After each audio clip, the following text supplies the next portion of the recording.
All right, well, we'll give everybody a chance to join up. I'm gonna share it out on my socials real quick, just because I feel like that is always a good way to help. What's... It's Hello. Oh, turn channel 2 off and then back on. Oh, is that better? No. Are you on? This says 4. What does that one say? That says. Yeah, that's fun. That's always. That one says 4. Yeah. What's this? And... That one's nothing. All right. Which one? Every day. Wait. Okay. Oh wait. Hello. There we go. There we Hey, go. I'm on Okay. that one. All right. What's that one? That one. This is labeled 4. Okay. Well, it's up on 3, so whatever. It's working. That's what working, matters. Yes. All right. Let me. Oh, we got 10 people in here already. Hey, what's up, people! Guys? This is something I wanted to try out. This is the Midday BJ with Bill and Jeremiah. Oh, I get it. Yeah. Oh, wow. Because my name starts with a B. Yeah. And your name starts. Oh no, with that's a what I J. thought. Yeah. There's no other context. Also, didn't think that through with just 2 dudes on the show. Yeah. But hey, what are you gonna do? It's episode 1. We're trying it out. We're gonna just have some quick fun. Jeremiah was actually on my podcast last night. And that comes out tomorrow. We had a great time. What'd you think of the crew? It was great. I had a great time. I learned a lot about AJ and AJ tells people a lot about himself. He's a wild dude. I did feel bad. I felt like I didn't get to know Tommy as much as I wanted to. But well, that's how we all feel too. But that's what our OnlyFans is for. $10.99 a month. Yeah, $9.99 I believe. Oh wow. It's a steal. So tonight I'm going to AEW. I've never been to any live wrestling. I've never been, but I've been not one live wrestling show ever. I was ever? a big fan of wrestling when everybody was in the late 90s. I mean, when I was a little kid, the too. Attitude Era. The Attitude Era was my era, and I've tried jumping back in here and there. And like the thing that has gotten me back into it though is the WWE section of Peacock. And they have everything on there. Oh, you can get down a wormhole. Yeah, and that's what I've done. So I've like watched the whole Monday Night Wars documentary. There's like 20 episodes. It's so much. It's so in depth, and it's really fun. And I was like, you know what? I do like this.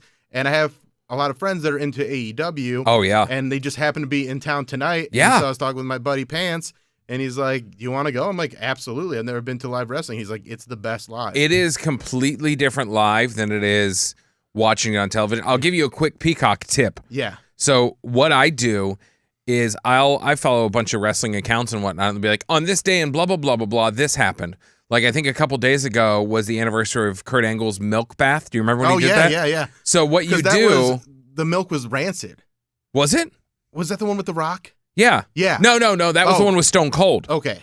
Oh, I did remember. Yeah. This is the one where he brought up a milk truck. Okay. Oh, and sprayed them a la Stone Cold in the beer bath. Yeah. It was like the answer to that. So what I do is I find out when that episode is, and I go back and watch the whole episode of Raw. Oh my God. It's like a time machine. It hits all the things. Man, it was so good back then. It was so good. It was so fun. But to carry on the AEW thing, AEW is doing some things. And now with Triple H in charge of WWE, they're starting to as well. Because they just brought back Cleveland's own Johnny Gargano on Monday on WWE. Oh, really? Because he was an AEW guy? Yeah. Right? Yeah, I think he was on our show years ago. Yeah, he left 9 months ago, and he just came back now that Triple H is in reign. But what this is, I think is going to cause is great competition and great content from both universes. And that's what you need, is you need them to push each other. That's why. So you get good content, and you push those boundaries.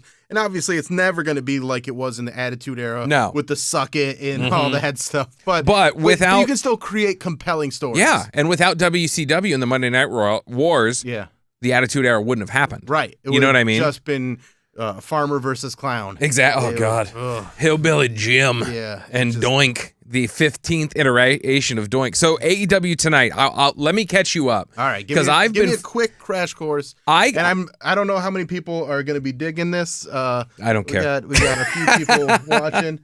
I know. I wanted to. If anyone's talking about me in the chat, I don't see it because so far I'm we not. just got a few purple hearts. Okay, we'll take hearts. So hit like and stuff. You know, this is our first one. Well, let me throw it on Twitter real quick. We're throwing baloney at the wall. Is it this? Oh yeah, there it is. Okay, let me. I'm going to do it as well. So I'll talk and do this at the same time. I'll retweet yours. Okay. So AEW is CM Punk versus Moxley. I'm aware that CM Punk was a huge deal when he came in last year, right? Last year's when he came into AEW, because he left WWE in like a pretty... It was a Cleveland show. Yeah, it was like Did you know that? Way. Oh, I didn't know it was a Cleveland show. The Monday night, because I actually randomly got tickets, and I really got back into it because my son, who's 10, I kind of get him into it, and we'll watch it together. Right. But I'm still a diehard. Yeah. So I still know a lot of the things. So the show he left was supposed to be in Cleveland. He no-showed it, and then he wasn't on 7 years, I think. Yeah. So about a year ago, he came back. He then climbed the ladder, got the title. But the next day after the pay-per-view, he had a foot injury, and he's been out for a couple months. Oh, okay. So he came back last week or the week before and kind of cleared the ring. I caught last week when Kenny Omega? Yes. Oh, Kenny Omega came back, too. Yeah, that was a big deal from what I was told. I first time seeing him. So he seems like a fun dude to watch. Yeah, he's like a journeyman. He was huge in Japan, so I wasn't really privy to him. But from what I've seen of him is great. I love Orange Cassidy, that's a crazy character. Okay. And by crazy character, it's the most chill character you'll ever see. But if he's on tonight, that's going to be a good one to watch. And my favorite storyline in professional wrestling right now is the Acclaimed and the Ass Boys. Okay. So the Ass Boys. Yeah. So hey, they're coming after the name of our Midday show. Here's the thing. we should have got him on. Yeah. So the storyline starts with this guy. I couldn't even make it here on time. I don't think they could. The storyline starts with this guy named Danhausen, which is get down that YouTube wormhole. Okay. He kind of looks like a ghost. All right. Yeah. So he's more of a comic character, but he's super entertaining. He's super over. He saw Billy Gunn, badass Billy Gunn, who is in AEW. Is he? And he's wrestling? He's still wrestling. Yeah, that's awesome. Oh, dude, he's jacked too. Yeah. Oh my gosh, that's great. So I was a big fan of the New Age Outlaws. Oh yeah. I mean, last week we were talking about them, and Road Dogg was one of the best. So funny. One of the best. So funny. He was so good on a mic. So you've got Billy Gunn and his kids. He has 2 sons. Oh, nice. They started a tag team called the Gun Club.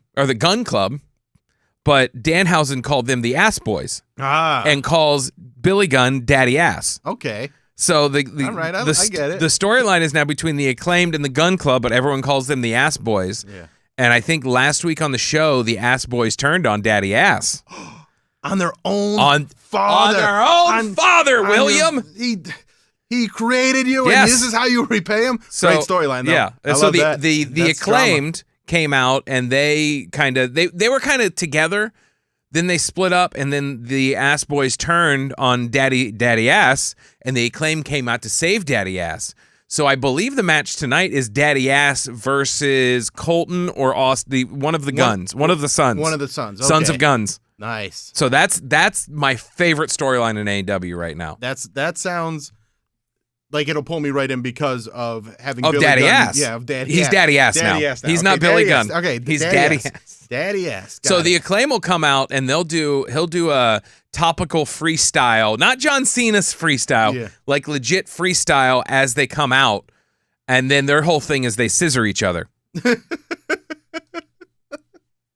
Take it in. Yeah, and what it's this. Yeah. It's you do that. I know it's scissoring. Yeah, they go. It's the funniest, the most amazing thing. That is. So they'll do the so rap. We aren't that far from the Attitude Era. No, they're scissoring each other. Like, no, and like they'll walk up to fans and they'll scissor each other. That's so if you guys end up front row, you better get them fingers out and get ready to get scissored. I don't think we are front row. I think we're a little ways back. But I wish I knew my guy at the Wolstein Center. I don't think he's there anymore. He could have got you all. I want to see you get scissored, Bill. I really want to see it. It's been my lifelong dream to be scissored. To be scissored because anatomically it shouldn't work. Right, but thanks to the Acclaimed, you can scissor. That's amazing. So who are the guys in the Acclaimed?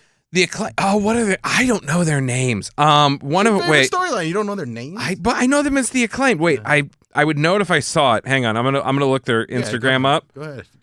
Acclaimed. Oh jeez, who is it? Dang it! I'm gonna find this before you. I'm just going straight to AEW. Here we go. AEW.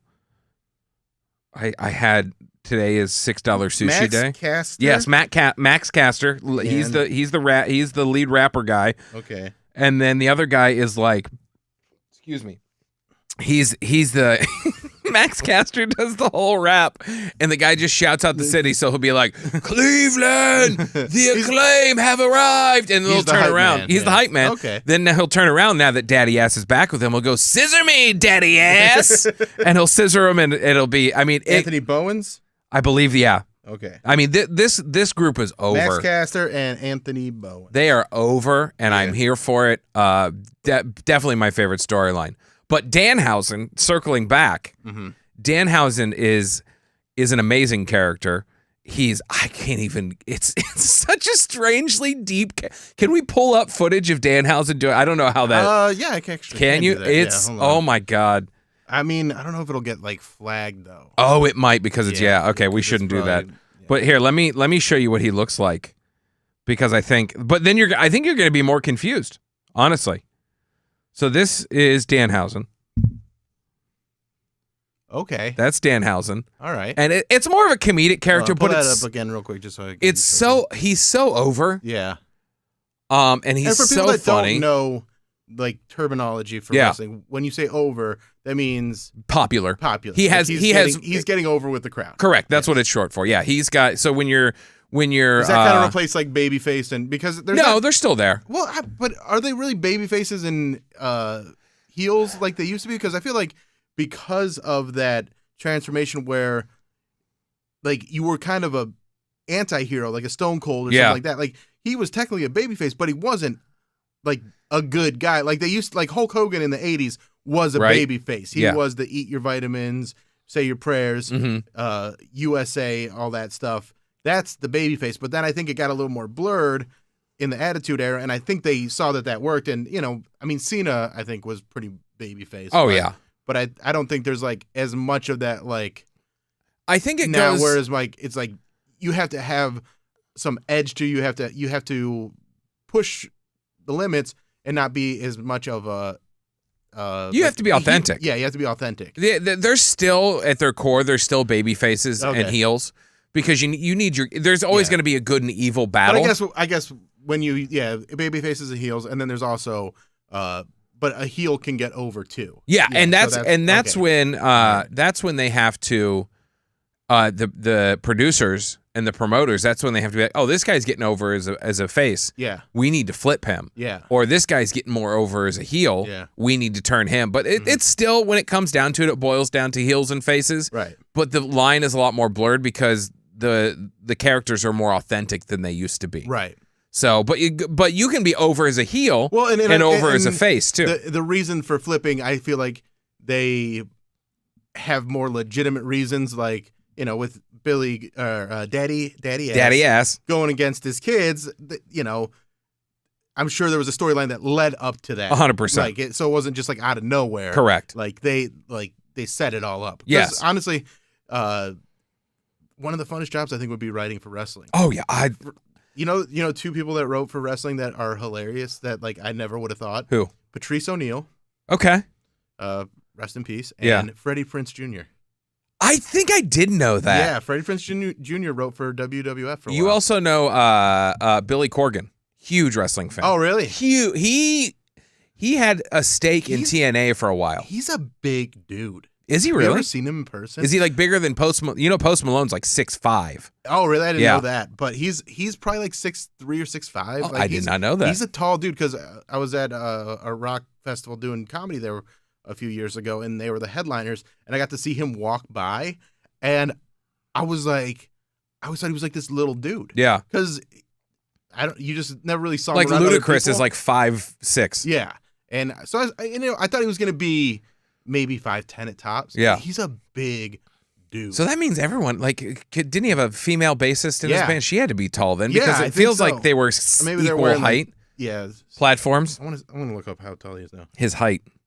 But no, I did it. I did wrestling here in the area from when I was about 16 till I was about 20.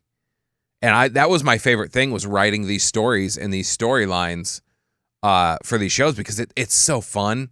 And it comes, I don't know, it came natural to me because you're playing with people's emotions. Right. You want to hype them up, and each wrestling match is a story where some guy's got to start losing. Right. Some guy's got to start losing, and then he's got to come back, and then he almost wins, and then he almost. It's like you're. It's an ebb and flow. It's just a new version of soap operas. Yeah, 100%. It's a lot of fun. It's live theater. A lot of athleticism. Yeah, it's live, and we were talking about the podcast about like improvisation and how they go. Like, that's talk about long form improv. Oh, right. Like, they have their storylines, but in the moment. There's no script. Well, and in the moment, you're just reacting. If you watch a lot of these podcasts, Stone Cold goes deep into these in his podcast with matches. Everything's thrown out the window if the crowd is not in love with it. Because screw the TV cameras. Yeah. Your first reaction you're looking to elicit is the audience. Yeah. And if the audience isn't into it, you're screwed. Right. So you have to. That makes a ton of sense. If it's not working, we got to change it up. It's not going to get over at home if it's not getting over with the crowd. For sure. So, yeah. Yeah. That's in that way. I love that because that's similar to stand up where, I'm filming a special September 2nd and 3rd at the Funny Stop. Get tickets now, BillSquire.com. And if I can't make that audience laugh, then someone watching at home isn't going to laugh. Like 100%. It doesn't work that way. That's what sucks about doing, and I'm glad that I now have Crystal helping me with or being on the show with me is for me to say something that I think is funny and just hear silence. Yeah, and just letting it because I'm just in here by myself, or before Crystal had a microphone. Mm-hmm. It's horrible. Yeah. It's because you don't know what's funny. Well, that was a big adjustment that I had to make in radio because I was able to make like Alan and them, but like, there's still things that I felt like were funnier than what I was getting. 100%, yeah. So, you just it's an adjustment. It's a huge adjustment. And people don't realize, it feels like we're even right now, it just feels like we're talking to each other into microphones and it's going nowhere. Well, we have so much chat going on. Yeah, there's a lot of chat. Hey, Bill, this is Dawn. Hi, Dawn. Hey, Dawn, we went to school together. Oh, look at that. And AJ's on. What's up, AJ? AJ? But hey, Dawn, thank you for checking this out. Where'd you go to high school? Medina. Did you really? Well, I've known Dawn since elementary school. I went to Rittman. You know that, really? right? Yeah. Oh, I did not know we that. grew up 20 minutes from each other. We have been this close to knowing each other for so long. You went to Rittman. Yeah. I almost went to Akron. Yeah. Like we would have been. What year did you graduate from Medina? 2000. Fall of 2000. So yeah. So my first Don't job. Let that slide past you. Fall of 2000. Oh, did you drop out? Sort of. I didn't graduate on time. Okay. And then there was a correspondence course that I had to do over the summer that I didn't do that my mom ended up doing and just sending it in. And she's like, hey, you graduated now. Go pick up your diploma. So wait, in like the fall of 2000. Just to recap. You, and this will come out on the podcast tomorrow, you had to get your Eagle Scout to get your license. Yeah. But your mom did your last project for you so you could graduate high school. Yeah, because they didn't have any requirements for getting my license there. So, yeah. That's all funny. right. How long have we gone? I'm still learning this song. Oh, what I was going to say is we've been on about 20 minutes. We'll wrap it up here in a minute. Yeah. My first job was that B-Dubs on 18 in Medina. Oh, really? So if you frequented that B-Dubs. That is where we would go and watch wrestling pay-per-views. You know who got B-Dubs to do that? This guy. Really? I did. This is so funny. This is blowing my mind. Because, I grew up, where Rinky Dink is. Yeah. Rest in peace. Yeah. That Bonita Road, that's where I lived on Bonita. I lived on Bonita Road. You grew up 10 minutes from where I live now. Yeah. Oh, wow. That's funny. Hilarious. Because I live in Wadsworth now. Well, my parents live on 18 now. They don't live on Bonita, but they're 10 minutes from. That's weird. They're right around the corner from you. So I got the job at B-Dubs. And I was huge into wrestling. I said, well, guys, why don't we have these pay-per-views? And the one manager complained, because the teens just buy mozzarella sticks and drink water the whole time. Yeah, that's what we did. Yeah. But I bought wings. I was a wing guy. but they ended up doing it after I left there for years until now you don't have to. You just stream it on whatever app. But I did catch some of WrestleMania this year. Well, because this is like 99. When were you there? So I might have been there I might have been the one that ruined it, so they stopped doing it. Yeah, because I got my license in 2000. So okay, so it was your fault, and then I had to resurrect it. We were the ones that were. We were buying soft drinks, we were getting some wings. Yeah, but we were there for 4 hours. Yeah, well, those whatever. It was a Sunday night. They weren't having any business anyway. Yeah, exactly. They were just cranky old, jaded restaurant managers. Which is, I get it. Yeah. I would tip and stuff. I've always been a good tipper. Don't take all the blame on yourself, Bill. It's okay. I know there's definitely kids there that are pieces of shit. There's definitely ones that like I can be like, they're not gonna keep this going. Yeah. They would go too far, or they'd show up drunk or something like that. Oh, you gotta love that. Yeah. All right. Well, this is the first iteration of Great BJ, Bill. The Midday BJ. It was a great BJ. It was a great BJ. I mean, a 20-minute long BJ. Yeah. We're doing something Telling right you. or something wrong. Like a couple vets. Yeah. So we're gonna probably do this every other day. Sure. Maybe. Whenever. Whenever. We'll see how it goes. Yeah. Just how busy we are. And